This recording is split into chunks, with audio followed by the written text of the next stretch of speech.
હું આવી જાય પણ ટાઈટમાં.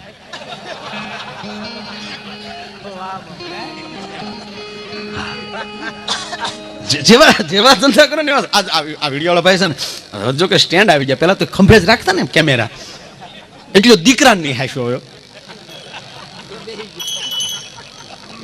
એને રાતના એવા સપના આવે, ઓશિકા ખંભે નાખી નાખીને આટા મારતા, ઘડીક સોફા ઉપર સડી જાય, ઘડીક શેટી ઉપર સડી જાય. Please smile. ઘરવાળી કે હુઈ જા, સ્માઈલ નો દીકરો થતો ઘર છે આ. એનું નહીં, અમારા સાહિત્યકાર ને આવા સપના આવે. લ્યો હાસ્ય કલાકાર ને મારી જેવો, એને એવા સપના. રાતે હું તો કે બેસી જાઓ. ઘરવાળી કે હુઈ ગયેલા છે બધા, બેહવાનો અવાજ ન હતો. કાપડીઓ આખો દી કાપડ વેચતો, રાતે ઓસાડ ફાડી નાખે. 2 મીટર આપ્યો પણ ઘરનું જાય. આ તમે જયારે સત્યને જયારે મૂકી જો ને, સત્યને જયારે તમે પકડી લો છો, ત્યારે સત્ય તમારી બાજુમાં ક્યારે નીકળી જાય ખબર ન રહી ભાઈ. આ સત્ય જયારે પકડાઈ જાય, સત્ય બાજુમાં વયું જાય. ભલે આપડા આ ભાઈ જે વાત કરી ને, મને રાજભાઈ વાત કરે મોબાઈલ ની બધી, ખરેખર જીવન સારું છે ને ભાઈ. અત્યારે કોને વાંધો છે મને કયો? લહેરખડી છે ભગવાન. મને બીજું કાંઈ નથી, મને હમણાં એ જ વિચાર આવે કે રામ અને કૃષ્ણ અને માં ભગવતી આ બધાની આપણી ઉપર કેટલી કૃપા છે, કેટલા મોજમાં હશે. ભગવાનને એવું થયું કે આ કળિયુગમાં, કળિયુગ તો છે જ અત્યારે. આ હું બોલું તમે સાંભળો, આનાથી મોટો કળિયુગ હોય કયો?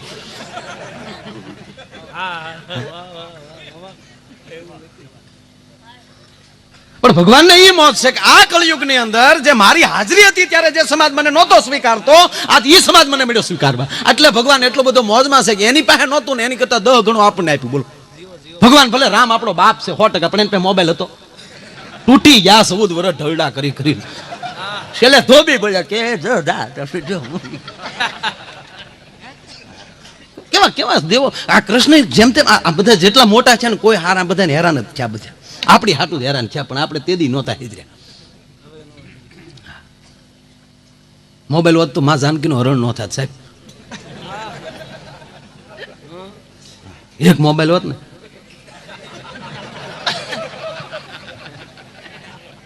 બરોબર.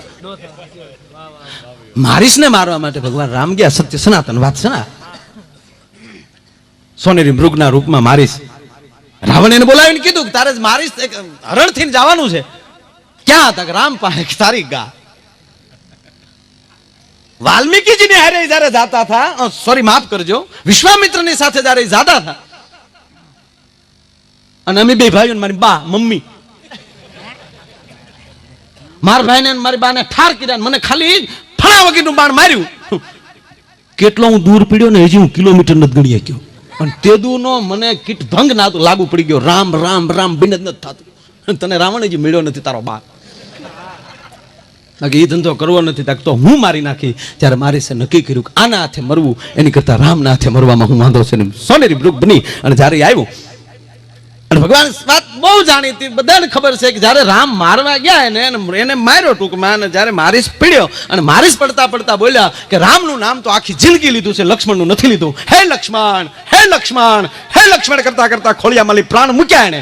અને હે લક્ષ્મણ, દોડ લક્ષ્મણને જ્યાં નાદ સાંભળી ગયા માં જાનકી. અને લક્ષ્મણજીને કીધું તમારા ભાઈ કઈક તકલીફમાં છે. લક્ષ્મણજીએ કીધું માં મારો બાપ કોઈ દી તકલીફમાં હોય નહીં, એને ઓળખું છું. તોફાની છોકરો મેળામાં નીકળે ને ફૂગો હાથમાં આવી જાય, અને તોફાની છોકરો જેમ ફૂગો ફોડી નાખે ને, એમ બ્રહ્માંડના ગોળાને તોડી નાખવાની જેનામાં તાકાત છે. મારો બાપ બ્રહ્મ છે, એ કોઈ દી તકલીફમાં હોય નહીં. છેવટે માં જાનકી માન્યા નહીં, અને શેઠને જવું પડ્યું લક્ષ્મણજીને. અને માં જાનકીનું હરણ થયું. પાછળથી રાવણ સાધુના વેશમાં આવ્યો. મોબાઈલ વધતો તો તરત લક્ષ્મણ કહે કે માં ઉભા રાયડું નાખો. હા લક્ષ્મણ બોલું, આપણો લક્ષ્મણ, બીજું આવ્યું કોઈ હારે કામ નથી. કાંઈ ધોળ લક્ષ્મણ કોણ રાયડું નાખે? મારા બા કે. એટલે રામ તરત કહી દે કે લક્ષ્મણ કોઈ બોલતું નથી, મારીશ પડતો પડતો બોલે છે. આ બધું હોનાર અટકી જાય. અત્યારે જરૂર નથી ત્યારે મોબાઈલ આવ્યો. બોલો એક જણા હમણાં ઘરવાળાને કે મોબાઈલ કર્યો, 5 મહેમાનને ઘરે લઈને આવું છું, રસોઈ ક્યારે રાખજો. હામેલી જવાબ આવ્યો એ સુવિધા આપકે ટેલિફોન में नहीं है. લઈ રાખ મોબાઈલ, લે રાખ લે. સત્યને જ્યારે તમે મૂકી ગયો ને સત્યને જ્યારે પકડી લ્યો ત્યારે સત્ય બાજુમાંથી ક્યારે વ્યુ જાય ખબર ન પડે. આપણા વડીલો, આપણા નેહડાના માણસો, આપણા પાખડીયું બાંધનારા માણસો ભલે વિજ્ઞાનને જ્યાં પોગવું અહીંયા પોગે, પણ એક 100% કહું કે અમેરિકાની લેબોરેટરી જ્યારે સંશોધન કરીને થાકી જાય જે પ્રાપ્ત ન કરી શકે ને, એ મારો નેહડામાં માના ફળા હામો બેહનારો માણા હું કરી નાખે ને, એ અમેરિકાનું વિજ્ઞાન પણ સંશોધન ન કરી શકે. એ કરવાની તાકાત છે આ નેહડા. સાહેબ જે વાત કરી ને કે સૂર્યનારાયણને પાપણીઓ ઢાળી દેવી પડે, 100% ઢાળી દેવી પડે. અમારા ઘણા પીડ્યા છે, બોલો. અમારા રાજુલાથી આવ્યા, લ્યો વાહે હું હારું હારું આવ્યા. એ કે 10 દીઠા નહોતો સાંભળ્યો. અમુક તો જોવા આવે કે આવડા કવડા છા, એમ કીધું ના ગાય ત્યાં કવડા છા. અને બાળેપ જાતી જ નથી, કોને ખબર હું છે. બાળેપ જેમ ઉંમર લેતા જાય બાળેપ પકડતા જાય. શું કામ? આ બધાની કૃપા છે કલાકારોમાં. હા, આ ગઢા નો થાય, મરી જાય તો એ ગઢા નો થાય. હે આપણો હેમુભાઈ કોણ કે ગઢો છો એમ કાળજામાં પીડ્યો માણસોના.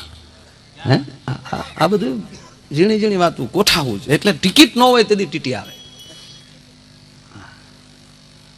એ દાદા ક્યાં જવું? એ કે ભાઈ એ તો ટિકિટમાં લખેલું હોય ને. આપણા ગામડા બાબા નેહડા વાળા કે ભાઈ એ અમને અભણ માણસ ખબર ન હોય, એ તો ટિકિટમાં લખેલું હોય. ટિકસ કે પાસે એ તો ટિકસમાં હોય. મેં સાર્યા એટલે કહું છું કે ટિકિટ ક્યાં તક? ટિકિટ તો ગુમ થઈ ગઈ. કે દાદા તમે કેમ ગુમ નો છે? તક તમે આવી ગયા.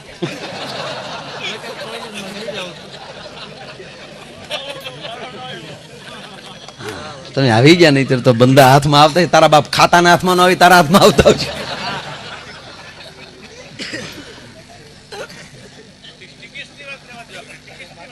હમણાં હશે ટિકસની વાત જ કરાય એવું નથી. કારણ કે મારીથી માંડીને બધા ઘણા ટિકિટ હાટું જ દોડે. બોલું એ આપણું કઈક કહેજો. હમણાં એક જણે મને કીધું, મને કે તમારી ટિકિટ ફાઇનલ છે. મેં કીધું રેલવેમાં નથી મળતી, ત્યાં મળે. ટોકીઝમાં વહેલા જાવ મળે છે ને, કે ટોકીઝમાં નથી મળતી. હાઉસફુલ. એક જણો કે હાઉસફુલ આપો. એને અપક્ષ. હાઉસફુલ એટલે અપક્ષ.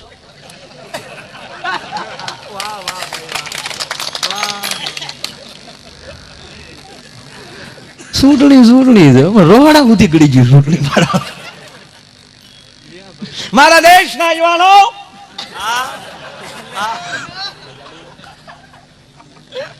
એક નેતા ભાષણ કરતા, મિત્રો મારા દાદાના દાદા, એના દાદા 1857 આઝાદીની ચળવળ જયારે ચાલુ થઈ, 100થી પેઢીએ ગયો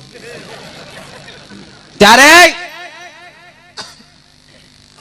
પરદેશથી આવેલા જેણે જેણે આક્રમણો કર્યા એની ગોળીઓ ખાઈને મારા દાદા મરેલા. એનો દીકરો એટલે મારા દાદાના દાદા, એના દાદા અંગ્રેજોની ગોળીઓ ખાધીને મરેલા. એનો દીકરો એટલે મારા દાદાના દાદા મોગલોની ગોળીઓ ખાઈને મરેલા. યાને કે હવે એના દીકરા એટલે કે મારા દાદા એટલે મારા પપ્પાના બાપા છેલ્લે ગાંધીજીને હારે હાલે હાલીને મરેલા. એક જણો કે સોડા લઈ જાઓ, સોડા. સાંભળો, આજ એનો પુત્ર આ દેશ માટે ફરીવાર તમારી સામે આવ્યો છે. એક જણો ઉભો થઈને કે પેઢીઓથી દેશ હાટું કાં હતા ને તા એ બીજાનો વારો આવવા ગયો.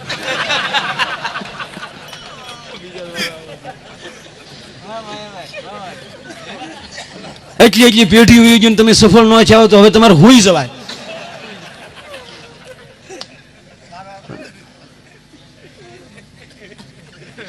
સત્યને મૂકવું નહીં. સત્ય જયારે પકડાઈ જાય ત્યારે સત્ય બાજુમાં લેવી જાય. સત્ય સત્યની વાત કરતો હતો ને, પ્રસંગ યાદ આવ્યો કે એક ભાઈ આમ ટ્રેનમાં લઈ નીચે ઉતરે ને ટીટીને જોઈ ગયા. ટીટીને ખબર પડી જાય જેને ટિકિટ નો લીધી હોય એને જ પકડે. તમે ગમે એટલા સોનું પહેર્યું હોય પણ દરજીની દુકાને તમે જાઓ તો એ તમારું કાપડ જ જોહે કે ક્યાંથી લીધું ને ક્યાં સીવડાયું, કારણ કે એની દ્રષ્ટિ ન્યા. કોઈ પણ કલાકાર હોય એને તમે ગમે ત્યાં લઈ જાઓ અને સારી હોટલમાં તમે જમતા હો ત્યારે એના કાન ક્યાં જ હોય કે કેવું સરસ મજાનું ગીત વાગે છે. એમ ટીટીની નજર ગઈ ને ઓલાને પરસ્યો મળ્યો, ટીટીને ખબર પડી છે કે હા બંદા ખાલી છે ને પણ બંદા હતા આપણા. એને ખબર પડી ગઈ કે ટીટીને ખબર પડી ગઈ એટલે એને વાળ્યું મુઠ્યું, વાહે આવ્યો ટીટી. ઓલો બારો થોડો નીકળ્યો, ઊભો પ્લેટફોર્મ લીધો, આગળ ઓલા વડીલ આપડા અને પાછળ ટીટી એના હાથમાં આવે. કારણ કે દૂધની તાહળીઓ મોઢે મારીને મૂછ્યું અંદર તરચ્યું હોય. આપણા છોકરાને હાલવા શીખવાડવા માટે કોઈ દી સલન ગાડી નો લઈ દેવી પડે. ઠીક છે, કોઈની ફેર હોય ને કોઈ એમ થાય શહેરમાં લઈ લાવે તો ભલે, બાકી આપણા છોકરાને હાલવા શીખવાડવા ન પડે. એ ડોટું દેતા થઈ જ જાય. કારણ કે તાહળી મોઢે મારે ને તમે દૂધની ફીણની મૂછું થઈ જતી હોય. અને શહેરમાં ભાખરીના કટકા આપે અને પછી કે દીકરે ડીગી ડીગી ડીગી, તારા બાપ જોડો થાય તો ડીગી ડીગી રહે. એને 5 દી ગેરીમાં મૂકી જા, હાવજ ને ફાળે તો ધોળતો શીખી જાય. હવે કહેવાનો મારો અર્થ છે ઈ ટીટી હાથમાં આવે પણ ભાઈ બારા થોડા નીકળ્યા, ઊભું પ્લેટફોર્મ લીધું. ઈ પ્લેટફોર્મ પૂરું છે એટલે ઓલા પ્લેટફોર્મ પર આજા, એક બાર આજા. 4 રાઉન્ડ માર્યા, ટીટીનો કોટ પર લઈ ગયો, પાછું ઓલાને દોડતા દોડતા દઈએ આવી, કોલો મરી જાહે. કોથળીના દૂધ ખાઈ ખાઈને જીવે. એમાંય પાછો ટીટી છે એટલે ગાંઠિયા ધાર્યા મળતા નહીં હોય આને. ઓલો હફળ ફફળ આવી, એ ભાઈ મારી નોકરીનો સવાલ. ઓલો કેમ ઊભો છો ભાઈ, આજે ઉભા રહ્યો. કેમ ભાઈ? કે હું યાર હું ડોટું જો. ઓલો કે મને તો મોજ આવી, કારુનો ટ્રેનમાં બેઠો તો પગ મોકલો નહોતો થયો. પગ મોકલો કરો થોડો થકા હતા. ટિકિટ આ રે, ટિકિટ વગેરે થોડા ટ્રેનમાં બે યાર. ટિકિટ હતી ને ઓલાને તોડાયો. બોલો, ટિકિટ વગેરે તારા બાપ બે હતા છે આ રે ટિકિટ. એટલે ટીટીએ પછી કીધું તમારી પાસે ટિકિટ હતી તમે શું કામ દોડતા? મારે 2 જણા હતા ને એની પાસે નહોતી.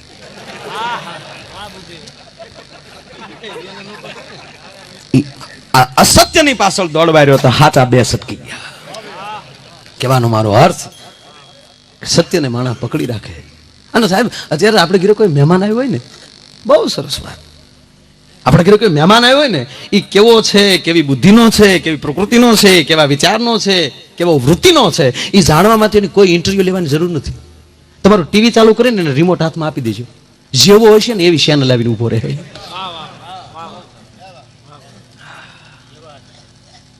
કારણ કે અંદર જે પીડ્યું હોય એ આંખમાં આવે છે, ને આંખમાં આવી જાય છે, એ હોઠ ઉપર બોલી જાય છે માણસ.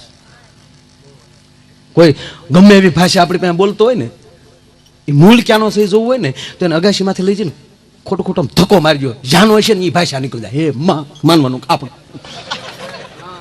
કારણ કે જ્યારે દબાણ જ્યારે આવી જાય છે માણસ ઉપર, ત્યારે જે અંદર પીડ્યું હોય એ બહાર આવી જાય.